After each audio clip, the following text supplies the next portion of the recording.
Thank you, Digvijay, of course, for including us in his IC, and AIOS for giving us the opportunity to be here. Neuroimaging forms I would say, sheet anchor for all neuro-ophthalmological conditions, and therefore just a basic understanding would help. We'll try and look through all this huge amount of gamut of investigations, which are probably increasing at a very rapid pace. Where would CT be useful? CT, we know, with the increasing use of MRI, is taken a back seat, but we know that there are significant advantages also of CT. Of course, the radiation exposure is a problem, but it takes a very less time, very quick, low expensive. So, and of course, where MRIs are contraindicated, where there are implants. So CT is better than MRI in subarachnoid hemorrhages. If you're suspecting a hemorrhage, patient comes with issues and you suspect there's an intracranial bleed, an urgent CT would be the ideal thing to do. Calcification, if you're looking at calcification lesions, you can see this MRI is telling us something what's going on here, but the moment you know calcification there, you're looking at tuberculomas. You are not sure clearly what this is, suspicious but not clear. So this was a case of a patient with the wrong eye. He came to us, 24-year-old male, history of trauma on the right forehead, followed by a sudden loss of vision in the left eye. Now that was surprising. I even asked the resident, are you sure that's the correct vision? And he was like, no, probably right, long, left, right, left, right. So anyway, of course, the pupil gave it away, and we knew that there is right traumatic mydriasis, left divergent squint. So the injury was appropriately in the right forehead, but the vision loss was in the left eye. Now, how is this happening, and how are we calling it a traumatic optic neuropathy? So here you can see evidence on the VEP also. We make sure we know that on the left eye there is hardly any waveform, so you know left eye is injured. So here the CT comes in to help. So you can trace the fracture lines. So a 3D reconstruction of the NCCT showed the fracture line running obliquely from the right to the left on the floor of the cranial fossa involving the left optic nerve. So the traumatic optic neuropathy on the left side, and we are able to equally trace it. So that case of the wrong eye was actually solved. Another case of optic atrophy, 13-year-old male, gradual loss of vision, progressively over a few years. Young male, you can see pale discs. Now, obviously, there's optic atrophy. MRI, your differentials would be compressive, hereditary, toxic, nutritional, whole gamut. First step, of course, compressive. Got the MRI. MRI is essentially normal. So, reported normal, what our basic understanding was normal. We started discussing with the radiologist. Everything looked okay, but just on one film, they just said that these kind of nerves, kind of are tapering in. So, can we do a CT and go ahead and have a look? And this was the CT. So you look at these bones. So this is osteopetrosis-induced optic canal narrowing. Not a very common feature, but you can have bony problems and the CT helps there. So a CT would have role in bony lesions, hemorrhages.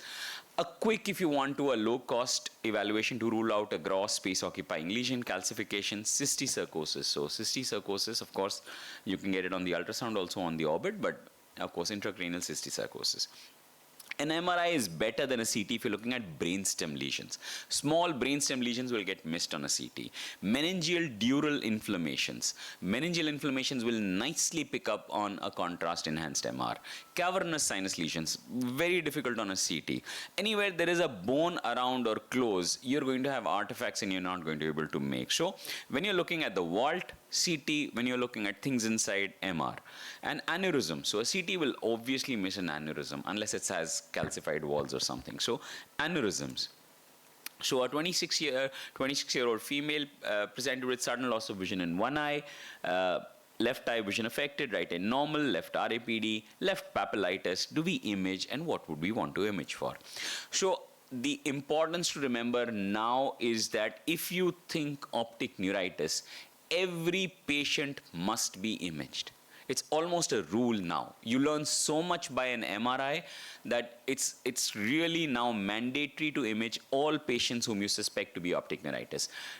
So flare, it's important to do a flare. So a T2 MRI brain and orbits with contrast. So you are able to make out these lesions on the brain will highly suggestive of a development of MS, and you may require to give disease modifying agents. So these are important things. So MRI role, the ONTT gave us an idea that MRIs can help to prognosticate the likelihood of patients who will develop. So a T2 weighted flare with a contrast. So this is important.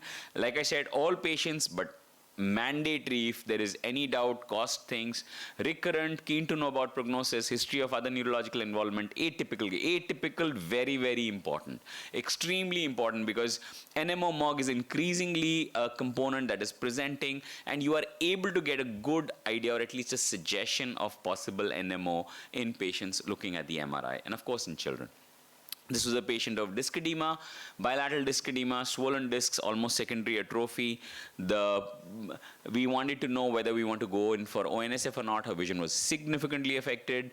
Of course, Jyoti from Narayan Netralaya prefers to do the ultrasounds, but somehow in our hands we've not found so much great result.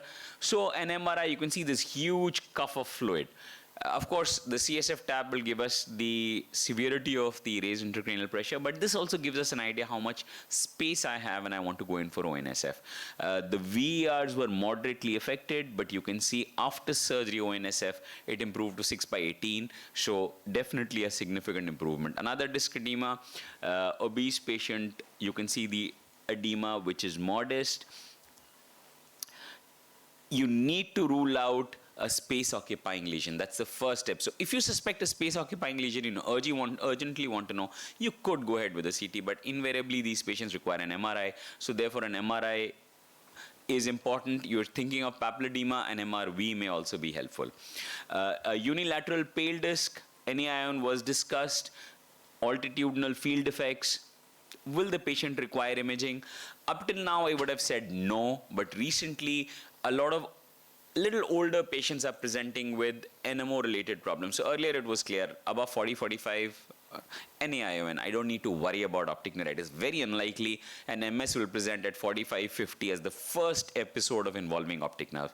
But we are seeing the first onset of NMO in a little older patient. So probably, although of course diffusion-weighted imaging is still on the, being explored, but maybe over time it will help us to differentiate. Motility defects, particularly third nerve, pupillary involving, you can see moment third nerve, check pupil.